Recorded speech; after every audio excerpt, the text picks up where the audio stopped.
Hello again, and welcome to this edition of the Senate Reports. My name is Eric Coleman, and I proudly serve the Second Senatorial District of the state of Connecticut. And today, in keeping with our effort to bring you commentary concerning community affairs, legislative affairs, and political affairs from a local, state, and national level, I'm delighted to have as our special guest, Judge Robert Killian, who is a officially declared candidate to become the mayor of the city of Hartford. Welcome, Judge Killian. Thank you, Senator. I appreciate being here.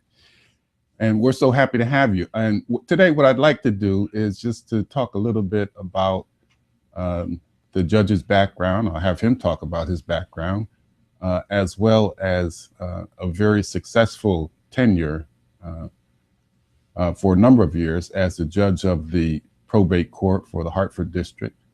And I think it would be very timely to have some discussion concerning his aspiration to become mayor of the city of Hartford, how he plans to accomplish that, and what is his vision as mayor for the city of Hartford. And so, Judge, welcome to the program. And why don't we begin by just having you tell us a little bit about yourself.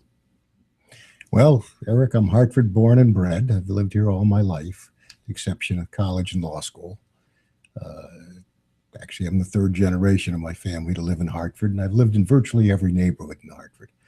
The only one I haven't lived in is Blue Hills, but my grandfather and grandmother on my father's side lived on Blue Hills Avenue. And I spent a lot of time there as a young guy. And so, if I remember correctly, are you a graduate of Union College? Union College in Schenectady, New York, and Georgetown Law School. I didn't play basketball, though, at Georgetown. Must have been before Patrick Ewing. It was before and Ewing, John yeah. Thompson. Yeah, it was a little bit. No, Thompson was there. He was? Yeah, Thompson was there when I was there. Yeah. So you got your Georgetown gear somewhere in the closet? Oh, you bet. Okay. You bet. The only time I rooted against Georgetown was when they played UConn. And then there were many of us that did that. Yeah, I was just, I have had too much entertainment from UConn to ever root against them. As a matter of fact, I think the day that we all became believers of the UConn's basketball program's destiny was, I was at the XL Center, it was then called the Civic Center, and I happened to have a seat right behind the Georgetown bench. And they were playing UConn. But I had a bird's eye view, not only of the game, I also had I was within very close ear shot range of the Georgetown bench, and I could hear exactly how Coach Thompson was motivating his players. And much of it was censorable, but it was a very interesting game. I think UConn won that game. Yeah. As a matter of fact, and that's Chris Smith was on that team. I think Rod Sellers, Nadav Hennefeld, Scott Burrell, but they actually pulled that game out. And that's I remember that when many of us came to believe behind that the UConn would bench. Okay. And I got to tell you, they could have pinched both Thompson and Calhoun well. On that night for if obscenity was a crime. Mm-hmm. And it was a good game. It was a great game. And UConn, I think, took its place on the map as a result of that game. That was the beginning. But anyway, Georgetown graduate, practiced law a bit, I'm sure, in the city of Hartford. And when exactly did you become a probate judge? 31 years ago, which I suspect is before many of your listeners were on God's earth. 31 years ago actually coincides with the time when I was first elected to the state legislature. I was elected in 1982. Yeah. And I began serving in the House of Representatives. And I know one of the big issues at that time was the condition of the Hartford probate court. Yeah, the court was in tough shape. My predecessor, who wasn't a bad judge, also a former mayor of Hartford, made some poor judgment in who he was going to trust. And there were some arrests and there were some convictions and there was a move to impeach him in the legislature. And he actually resigned the morning the House was going to take the vote on his impeachment. I recall that vividly. The court was in turmoil when I took over. Needless to say, the court was in considerable disarray. Yeah. And I think it's a credit, or many people credit you with having not only turned that court around, but made it a model for other probate courts around the state of Connecticut to emulate. Thank you. You know, what did it was not just me. There were some good people that Judge Kinsella had hired and left me. Two of them are still with me 31 years, or were with me. I retired 10 days ago. 31 years later, Sandra Waterman, Julie Winiarski. Sandra is the chief clerk of the court now, and not only that, but Sandra is the most respected clerk in the state of Connecticut. She's the only clerk that serves on the judges' committees for revising forms and probate practice. I mean, she has a tremendous record. And I could not have done the job I did there without her, and frankly, a lot of other good people who, people want to do good in government. When people work for the city or the state, they want to do good. Mm-hmm. And all they need is the opportunity to do good. Hartford Probate Court kind of became a bunker during its bad year, and it closed in on itself, and they weren't friendly to people. And it wasn't because these people didn't want to be friendly. It was because leadership wasn't encouraging them to be friendly. When I came there, some people said I should clean house, that it wasn't working. And I said, no, I'm not going to do that. I said, I'm going to give everybody 6 months to get to know me and how I operate, and for me to get to know them and how they operate. And I had a meeting, and I said, here's the rule. I'm not going to fire anybody for 6 months, and maybe never. But here's the only new rule I'm imposing. If you walk by the front counter in this court and there's somebody standing there not being served, you have to stop, look at them, and say, are you being helped?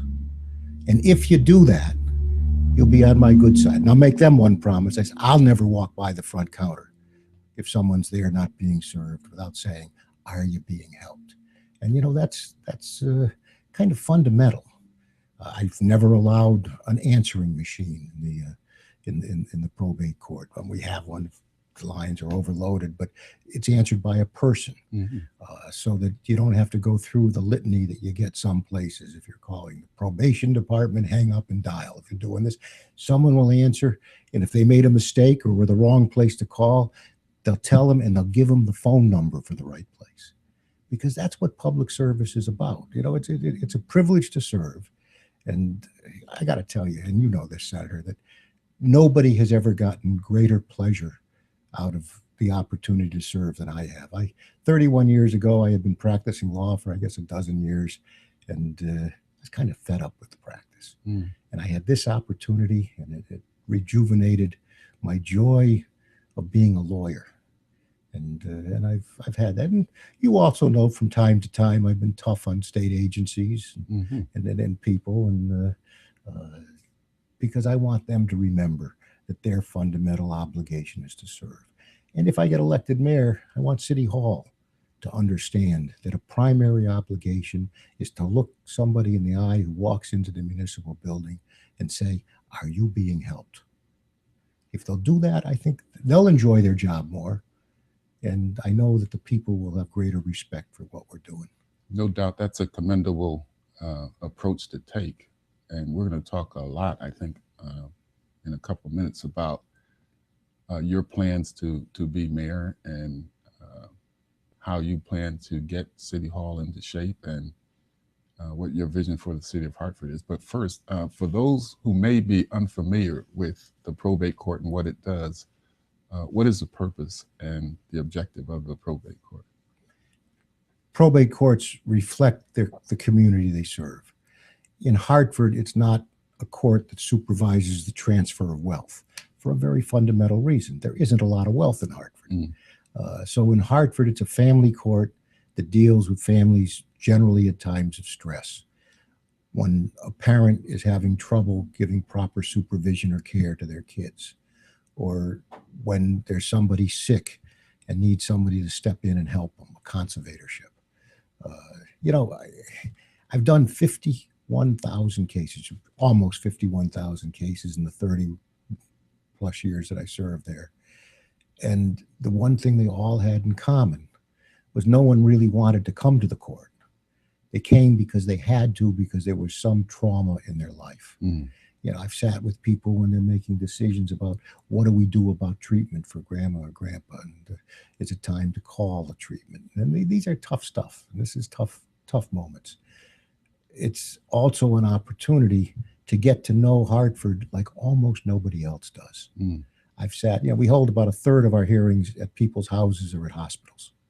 And so I've sat in their living rooms or generally at their kitchen table while we try to sort out some of these problems, because that's the only way you can get the person that we're talking about to come to the hearings, to go where they are.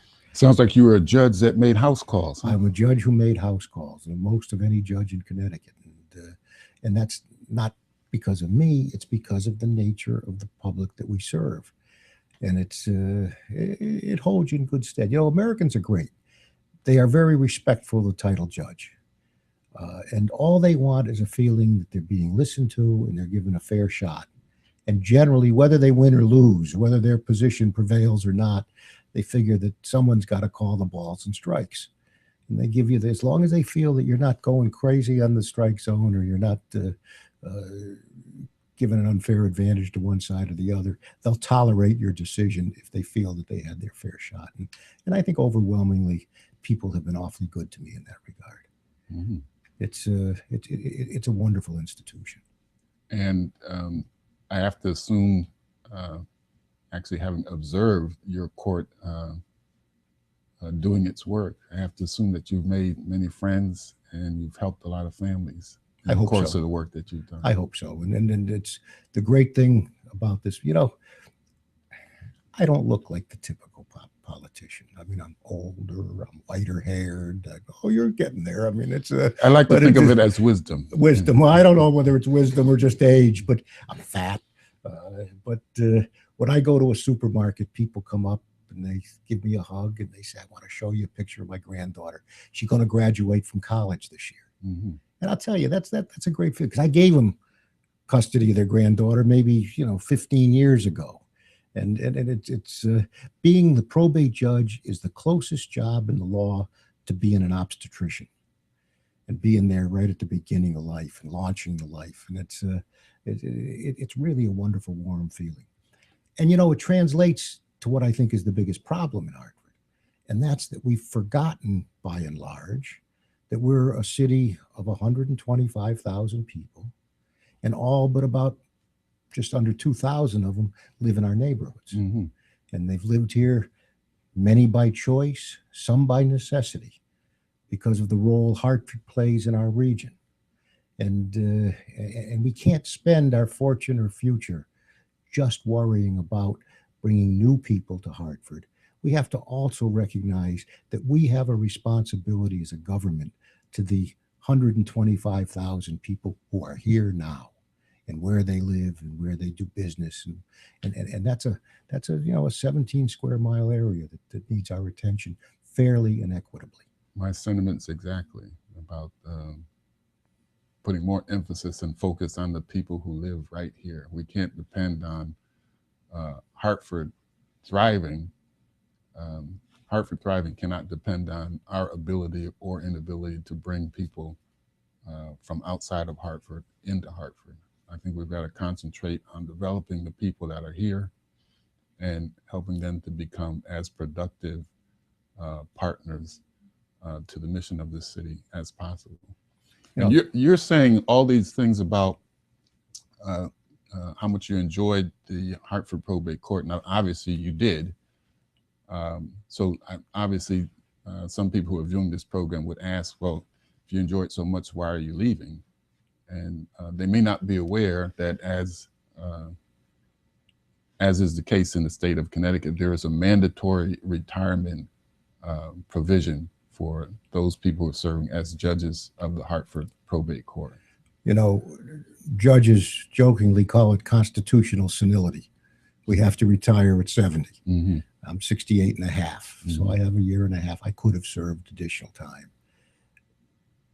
But I see things happening in Hartford and frankly in the state that I'm not happy with. And the prospect of staying there, you know, judges do issues one person at a time. The only person I have to worry about are the people sitting across from me at the table. Sometime in your life, you want to be able to get on a podium and say, we're doing a lot of things wrong in Hartford and in the state. I haven't been able to do that for 30 years, although I've spoken my mind occasionally at legislative hearings and all. You most certainly have. And I want you to hold that thought because we're going to take a break right now. We're going to come back and focus almost exclusively on you being the mayor of the city of Hartford. Stay with us. We'll be right back.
Hi, and welcome to AccessTV.org. I'm your host from Shaping the Next Generation, Naima Jackson.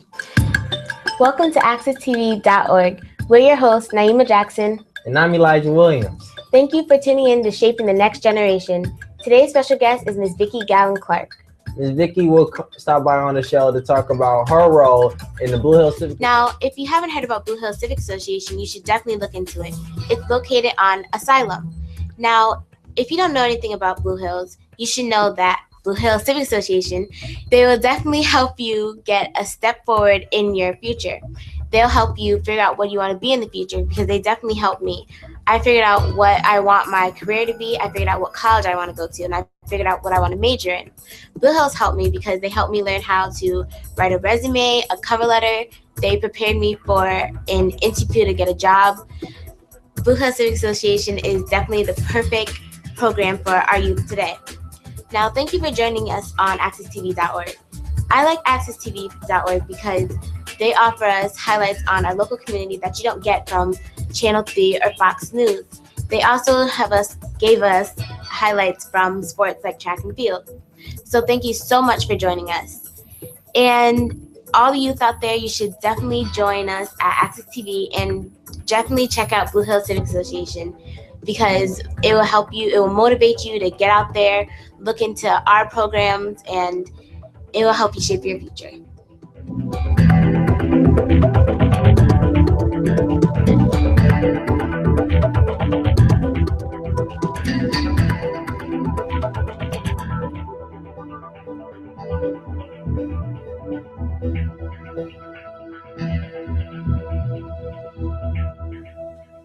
Welcome back, and thank you for joining us. Again, I am Eric Coleman, and I enjoy the privilege of serving as the host of this program. And today, as we were talking just before break, I'm sitting with Judge Robert Killian, who is an officially declared candidate to become the mayor of the city of Hartford. And we're just getting around to talking a little bit about what I want to talk about, and I hope the judge wants to talk about his candidacy as for the mayor's position in the city of Hartford. How's that going? I think it's going well. It's I'm in the part of the campaign that I like the least right now. I'm fundraising. I'm enjoying some success. You know, this is going to be the most expensive campaign the city of Hartford has ever seen.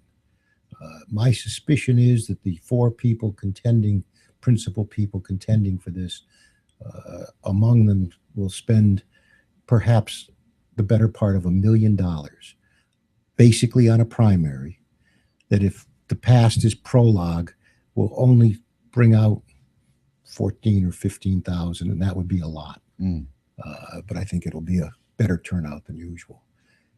So you've talked in the previous segment about how much you enjoyed serving as the judge of the probate court. And I think everybody who's familiar with the situation knows that the job of the mayor of the city of Hartford is no piece of cake. That's true. It is a challenge, and I know that you like challenges. I know that. I feel the same way about that. But tell the viewers why you want to be the mayor of the city of Hartford. There really are 2 or 3 principal motivating factors. Number one, I've already talked a little bit about. I think that we have focused too much on magical thinking and plans that we think are going to invigorate Hartford at the expense of our neighborhoods, which would be the envy of any city, properly sized city in the country. You know, Blue Hills has the largest percentage of home ownership in the city. Good, solid residences that people own and they care about. West End is just a little bit behind it, and the South End has similar characteristics. And then there are very troubled neighborhoods in our city. We can't forget our primary responsibility to the 123,000 of our 125,000 people who live in those neighborhoods and focus all our attention on downtown. And when we talk about the center city, we also can't kid ourselves that a baseball stadium or a soccer stadium or an I-Quilt that's going to spend millions of dollars bringing people from the Carousel to the Wadsworth Athenaeum, very desirable project. I love baseball. I mean, you know, I even regularly went to the Rockcats games, particularly with my father before he died. And but that's not going to solve our fundamental problem. Our fundamental problem is we're broke. As a city, we are tapped out, and there is no plan or thinking about how we change that. In February, I talked about the need to adjust pilot. Today, Senator Fonfara's committee has reported out a bill that goes a little ways towards helping that. It could mean some. It's a double hit. It means they're double, maybe even a home run in some respects, because it takes the tax rates on cars and reduces it, but also provides some subsidy to the major cities that are going to lose because of that. Our mill rate, the basis for the tax, is 20 points higher than any other community in the state of Connecticut, including the other big cities. And for most of the suburban towns, it's pushing 40 mills higher. So they're at 31, we're at 74. And that's a killer. That tells everybody, you know, that wants to come here to do business here or to relocate here, that, yeah, you know, it's a good place to live, but you're going to pay through the nose in terms of your taxes. We have spent money like drunken sailors. And I want to apologize to any drunken sailors in the audience. We cannot continue to get significant benefit from the state, which pays 51 cents out of every dollar that we spend in Hartford. We can't expect that to continue if we're going to squander it when it comes here and not spend it on who have to be the true beneficiaries of government, and that's the people who live here and the people who work here, so that we're enhancing their experience, and the people who have invested here, the businessmen and all. And that's not what we've been doing. There has to be that change in focus. You're talking a lot about taxes and tax burdens and fiscal situations and finance. Crystallize for me and the viewers, if you had to name your top 3 issues as a person interested in being the mayor of the city of Hartford, what would those issues be? Stop the bad judgment that's been evidenced in terms of setting policies for long-term plans for the city of Hartford. You know, to spend the money we're spending on a baseball stadium, which when you pay all the interest is going to mean $4.5 million a year for the next 26 years, with very little chance, in my judgment, that it's going to generate anywhere near that kind of benefit in tax revenue. Yeah, I'm sure you're well aware of my position as far as the baseball stadium and how it's being financed. You were probably the first elected official that I heard speak out against it. And you know, that was at a point when I was a judge and wasn't entitled to speak out one way or the other, although I applauded you for it and I thought it was important. There's nothing wrong with a baseball stadium, but it's priorities. It's recognizing where you got to put the money. You know, we spent, when I say we, remember that the state of Connecticut funds 51 cents out of the dollar. That means the people of Connecticut have spent an enormous amount of money on the city of Hartford. And the bad news for you, who has to do the yeoman's work of getting it, and John Funfera and your colleagues in the House, we're going to need the state to pay more for the city of Hartford. We have a $41 million deficit that they've announced. It's probably more like $50 million. And when all is said and done, we don't have the slightest chance that next year we won't have a deficit built into our budget. It just isn't likely to happen. And the fact of the matter is, you can't get blood from a stone, and the taxpayers of Hartford are a stone. And there's no more that we can extract from them, business or residential. So we have to do something about our finances. Detroit was done in by a government that didn't pay attention to its finance. A more recent example, Atlantic City. You know, they put all their eggs in the casino basket. Didn't work for Atlantic City. They had $110 million. They're a city of 100,000 people, smaller than Hartford, and they had a $110 million deficit this year. Chris Christie, who is hardly a paragon of liberal virtue, is bailing them out. And I have no doubt that the state of Connecticut is willing to do what it has to do to make Hartford work. Our problems aren't just the result of excessive spending. They're a result of the burden we take on that serves and benefits a region of 1 million people. You know, Simsbury doesn't have to have the same programs for drugs. It doesn't have to have the same scope of a police department. You know, it doesn't even have to have the same scope of a fire department. Because the fact of the matter is, and I know this better than anybody, when a kid gets in bad trouble and they take efforts to try to get them out of trouble and it doesn't work, it won't be long before they live in Hartford, whichever one of our suburban towns they're born in. The only category of people that the suburban towns do reasonably well by are senior citizens. They do the senior housing, but you know, who doesn't want senior? Who doesn't want grandma and grandpa living in your town? I mean, that's easy. We open our arms to everybody with challenges and take that responsibility off our neighbors. And I'm proud of that. I'm proud of that because you know, that's kind of the principle of government that I've espoused all my life. As Hubert Humphrey said that the measure of a good society is not their military might or their gross national product. It's how they serve the people at the dawn of life, our children, how they serve the people at the end of life, our senior citizens, and how they serve the people who live in the shadows of life, our mentally ill, our drug addicted, our developmentally disabled. And by that measure, this is the greatest town in Connecticut. But it also is the most expensive town by a good bit to run and operate and finance if we're going to do right by these people. You know, in the city of Hartford, we have one of the highest percentages of grandparents raising grandchildren in the nation.